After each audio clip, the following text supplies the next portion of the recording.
In the proceedings of me turning my computer on to start this video, another wreck has just happened on the back straightaway, and we are heading into our 6th overtime restart. 2 to go from Nashville. The 5 doesn't go. They bottle up behind him. What's going on, guys? I don't know what that intro was. I expected to be making this post-race video a lot earlier than this. I will say that. But here we are. Again, hour and a half rain delay later, 45 minutes of overtime restarts. We are here, Nashville. You love country music, then you'll love cars wrecking and again and again and again. It was entertaining as all hell, but it was just like, oh my god, is this race ever going to end? Like, good grief. Yeah, Nashville post-race review. Yeah, should we just get right into it, talk about stage 1? Stage 1 was just, it was nothing. Compared to what the end of this race was, that stage 1 was nothing. I mean, looking back at it, yeah, no, Denny Hamlin and Christopher Bell got away. Justin Haley, he ended up having to do, what was it? It was like, he had to do a drive-through for, like, working on the car after inspection or something like that, and then he ended up holding up Denny Hamlin, which gave Christopher Bell an opportunity to go take the lead, so. Yeah, that's how Bell got the lead in stage 1. C. Bell held on. He won the stage. Yeah, that was really about it for stage 1. Exciting stuff, I know. But, yeah, the more we talk about the end of this race, the more exciting things will get. Well, stage 2 is where the fun really started, because John Hunter Nemechek had a spin through the grass. That brought out a caution. That was the first non-stage caution of the day. Then the same thing happened to Ty Gibbs, except Ty Gibbs didn't hit the wall. That brought out another caution. Then, weather, our favorite thing in NASCAR. We had about a 20-minute downpour in Nashville, which led to about an hour and 15-minute rain delay. I actually watched a dirt race on Flow Racing while this was happening. How Jonathan Davenport didn't win that race, I don't really know. But yeah, no, right before that rain delay, there was a restart where, it was the restart after the Ty Gibbs crash that, Hamlin was getting pushed by, what's-his-face, Larson, and Hamlin ended up having to push his way through Logano, and then they both got loose, and then Logano, at the caution, went up and drove beside Hamlin, flipped on the bird, and yeah. Then we went back racing. What else happened? Yeah, William Byron had that really crazy stage. I got NASCAR Twitter in front of me to remind me of everything that happened. Bubba Wallace got together with Ryan Preece at one point. How Bubba Wallace kept that car straight, I don't really know, but the Luke Combs car was beautiful. I'll say that much. And was that it for stage 2? Did the Elliott wreck happen later? No, the Elliott wreck did happen later. I was going to say, I remember the Elliott wreck happening earlier, but C. Bell got the job done in stage 2. 2 stage wins for C. Bell. Took the momentum from last week, winning last week in New Hampshire, and yeah, going out and winning both stages at Nashville. And from what he said on Kevin Harvick's podcast, a track that he wasn't going to be good at, so whoever got money on Christopher Bell winning the championship, like I do, you're feeling a little good. You know, you're feeling a little good. But, yeah. Final stage. Here we go. Here we friggin' go. Oh yeah, I forgot to mention, at the end of stage 2, Denny Hamlin drove it into Kyle Larson. Kept hitting Kyle Larson. Once the stage ended, just because he was so pissed about Larson doing the same thing to him that he did. Larson doing the same thing to him that he did to Larson for the last, 3 weeks. So it's like, and for all of, last season. So it was like, I really like Denny, but, come on, bro. Seriously, Denny, just chill. He was chill about it in the post-race interview, to be fair, but then we had Chase Elliott going around. He spun out by himself, got loose off the corner, wrecked, and that was a real vibe killer for Chase. The news is coming out today about apparently Hooters is off the car. Man, that is... If Hooters leaves NASCAR, man, oh my god, dude, that's gonna hurt. That's gonna hurt my soul if Hooters leaves. But, oh my, what else happened? Oh yeah, then Bell wrecked. Yeah, he kind of got loose racing Austin Dillon there. I believe Truex was there around him at one point. It was heading into turn 1. The car just slid out from underneath Chris Bell. That can happen to anyone at any moment here at Nashville. And then Bell lost control and he was out of this race. And it was at this point where strategies really started to unfold, because some guys had committed to running it on fuel for the rest of the race. Some guys took no tires on that pit stop and just went for fuel only. Some guys just completely stayed out in general, like Ryan Blaney, and just had race suicide. I honestly don't know what that call was, Jonathan Hassler, but we live and we learn. C-Bell, yeah, he was out and done for the day at this point. The man, at least Bell got both stage wins, so that'll help him out points-wise and give him 2 playoff points to work with. But, yeah, what else happened? So, yeah, it was just this point where strategies started to continue out. Brad Keselowski, pretty well the exact same thing happened to Brad Keselowski after Bell, like, right after the green flag after Bell's wreck, except this time Brad was actually hit by Austin Dillon. Man, what a race this was looking back at it. Like, Jesus, so much happened. And then Harrison Burton got spun out by Carson Hocevar under caution. Yeah, Carson Hocevar just like flat out right rear hooked Harrison Burton under caution, which honestly, I like Carson Hocevar, but like, Chase Elliott got a penalty for that. Bubba Wallace got a penalty for that. I mean, I get that was under green, but right hooking someone on the straightaway should not happen in general. So I would not be surprised if Carson Hocevar got a suspension after that one personally. But, yeah, then it was, on the restart after that caution was when Ross Chastain moved into the lead with Ryan Blaney. But there were guys like Denny Hamlin, Larson, and all them who were catching up to that pack. And then Hamlin was slowly but surely, well, he wasn't slowly, he was actually moving in pretty quick, was moving in on Ross Chastain once he got past some of the other cars who were on the strategy, like Kyle Busch, AJ Allmendinger, and yeah, Hamlin was working the one. He got there. It was, I thought this was going to be an amazing way to end the race. Hamlin ended up making the go with about 7 laps to go. I think Hamlin completed the move. Chastain and Hamlin, it was a great battle all the way to the end. That Denny Hamlin did end up winning, but just before Denny took the white, we had a caution through Austin Cindric. I really wish this didn't happen, but then it got real interesting because we had some guys who weren't able to make it on fuel. We had, if more overtimes happened, like the fuel run was completely stretched out. Like, I think at the end of the race, Logano had ended up doing 110 laps on a tank, which is like unheard of at Nashville.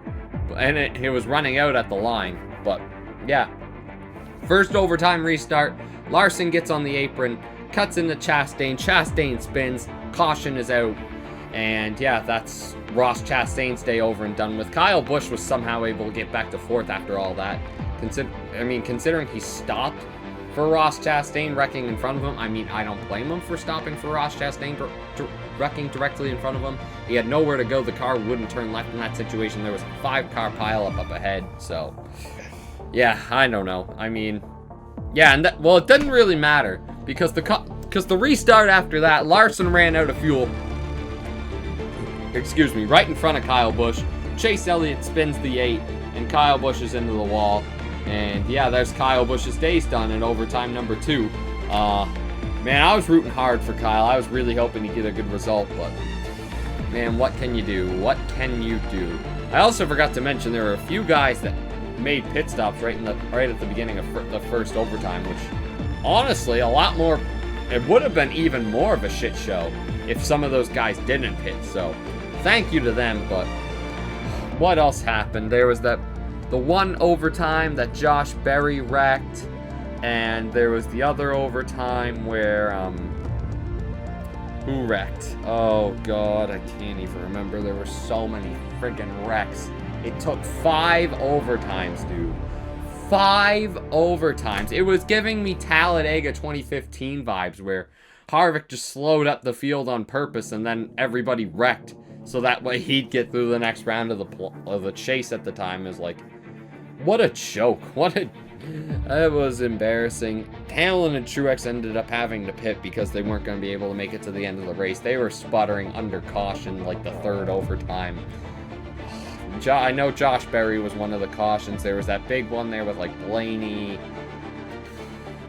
not McDowell, but yeah. Then the final overtime restart happened. It was Logano and Briscoe to the line. Racing for the win. They started on the front row. Logano got clear, and which was really what won him this race, because Reddick was absolutely flying around the high side. He was passing cars like there's no tomorrow, and I think if he would have gave Logano the slightest little bit of contact, I think Tyler Reddick is your race winner today. I think if he moves Logano, I think Reddick wins that race. But he played it clean. Fair play to him. I wouldn't have, considering it was Joey Logano ahead of me, but Joey Logano wins at Nashville Superspeedway. He holds off Tyler Reddick and Zane Smith. Zane Smith finished 2nd today. That is insane to me, but Joey Logano, don't have to worry about the playoff hunting anymore unless we get 17 winners, but Joey Logano wins the Ally 400 at the Nashville Superspeedway. Chaos. Chaos, chaos, chaos. Are we going to our 7th overtime yet? We might just be, but man, what a race. What a race at Nashville. I'm glad it's over. Let's take a look at your results. Well, for finishing results, Joey Logano wins the race, followed by Zane Smith, Tyler Reddick, Ryan Preece. Great result for Ryan Preece. Chris Buescher, Ryan Blaney, Bubba Wallace, Kyle Larson, Daniel Hemrick, Noah Gragson round out your top 10. Great top 10 for Noah. He had a great day. AJ Allmendinger finishes 11th. He had 30th place speed all day. The strategies really bumped into position for him. Denny Hamlin ended up finishing 12th. That's a good result for him. Justin Haley gets another top 15, finishing 13th. Alex Bowman with the Ally sponsorship in the Ally 400 finishes 14th. Austin Cindric, the one who I blame for all this chaos, finishes 15th. Carson Hocevar 16th. Todd Gilliland 17th. Chase Elliott, William Byron, Corey LaJoie, Chase Briscoe. Man, Briscoe must have ran out of fuel because, man, he was 2nd on those last 2 overtimes. Then Daniel Suarez, Ty Gibbs, Martin Truex, who was actually spun during that last overtime. I can't remember who hit him. I think it was Suarez. But Keselowski, Berry, Busch, Burton, Corey Heim. Corey Heim had a really impressive day. He ran between stage 2 and the chaos of stage 3. Majority of that time he was between 11th and 15th. So really impressive day for a mentally prepared Cup Series debut for Corey Heim. Ricky Stenhouse, John Hunter Nemechek, who had that wreck early, like I mentioned. Austin Dillon, Ross Chastain, Eric Jones, Michael McDowell. Michael McDowell had a transmission issue. I forgot to mention that. He couldn't shift up in the 5th gear, so yeah, what can you do? Eric Jones wrecked as well. That's another wreck I forgot to mention. He was one of the ones during that strategy cycle. Then it was, after Bell, it was Riley Herbst and Chad Fincham who had an electrical issue. Yes, MBM Motorsports were in this race, and they DNF'd midway through stage 1. Crazy. Alright. Playoffs. Let's talk about that. Well, after the Ally 400, the playoff standings stand as this. Christopher Bell leads the playoff standings with 24 playoff points to his name. Kyle Larson has 3 wins as well, but he has 1 less playoff point. Denny Hamlin, 3 wins. William Byron, 3 wins. And then it's Tyler Reddick, Ryan Blaney, Austin Cindric, Chase Elliott, Joey Logano, Keselowski, Daniel Suarez all have 1 win. And then the drivers without a win who are in the playoffs are Martin Truex plus 143, Ty Gibbs plus 70, Ross Chastain plus 66, Chris Buescher plus 56, and Alex Bowman is the last driver in on 51 points to the good. Now it's really unless Bowman just completely falls off a cliff, if you're outside the playoff bubble, you've pretty much got to win, in my opinion, because Briscoe's out by 78, Kyle Busch is out by 104, Josh Berry's out by 131. So if you're outside the top 16, if you want to be in the playoffs, go out and find a win, because that's the only way, in my opinion, you're going to make these playoffs. Kyle Busch, I really thought he could. He was in contention, but then friggin' Larson and Elliott happened, and it's like... I'm wearing a friggin' Chase Elliott shirt. I should have just worn my Kyle Busch shirt. I was half tempted. When Briscoe was racing Logano for those overtimes, I was half tempted to go put on my Chase Briscoe shirt. I was half tempted, but... Wow. What a race. What a race here at the Nashville Superspeedway. Knowing how this race went, someone will definitely fail pre-race inspection. Watch Logano fail inspection. Zane Smith wins. Zane Smith is in the playoffs. Could you imagine? Could you imagine? Knowing this race, that's probably going to happen, but let's put this race on the Skyler scale. Really enjoyed it. Great racing.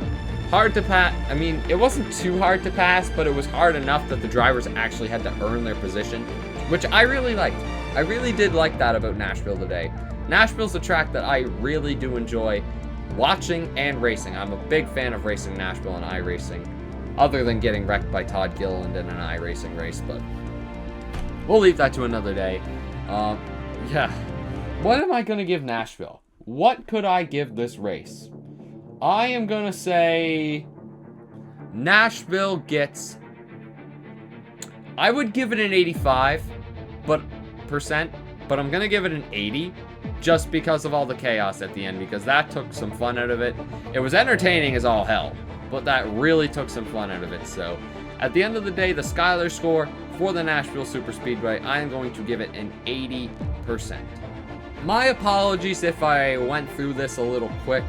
I am tired as all hell. It is 11 o'clock at night, and I've still got to edit this. I would really like to get some sleep. Oh, this horrible part about living on the East Coast. Everything is 1 hour ahead of Eastern, so you're pretty much going to bed at 1 a.m. every night instead of 12 a.m. It's like... great. I like sleep. But at least tomorrow's a holiday. Happy Canada Day for my Canadians out there. Yeah, that's really about it, guys. That is Nashville in a nutshell. Leave a like on this video if you enjoyed my race review, and if you enjoyed this Nashville race. Leave a comment down below telling me what you thought of the Ally 400. And what more can I say, man? Chaos, chaos, chaos, and more chaos. We're going to another overtime restart. This is the 8th attempt. This is the 8th attempt. We're going to another overtime restart. Buckle your seatbelts. The race hasn't ended yet. I know you think Logano won, but that was a terrible voice crack. But the race hasn't ended yet. We're going to... This is overtime attempt number 9. Daniel Suarez just crashed. Sorry, Daniel Suarez, but you're the first driver that came to mind. You did wreck a lot in the freaking overtimes, but we're going to the 9th overtime. We're going to the 9th. It's the 9th inning. Get your bats ready. Oh my dear God, what is... I'm down to 2 brain cells. That's all you need to know. That's all you need to know. But yeah, guys, I will see you for next week's video, the Chicago Street Course. I will say, if I do get that video out a little late, I apologize. It is me and my girlfriend's anniversary weekend. It'll be 3 years on Friday, so, like, bear with me. If the Chicago video's not out on time, like, please understand. I will try to have it out as soon as possible, but, yeah. Hopefully we don't have another record-breaking rainfall in Chicago this weekend, because that would suck. Anyways, guys, I'll see you next week for Chicago.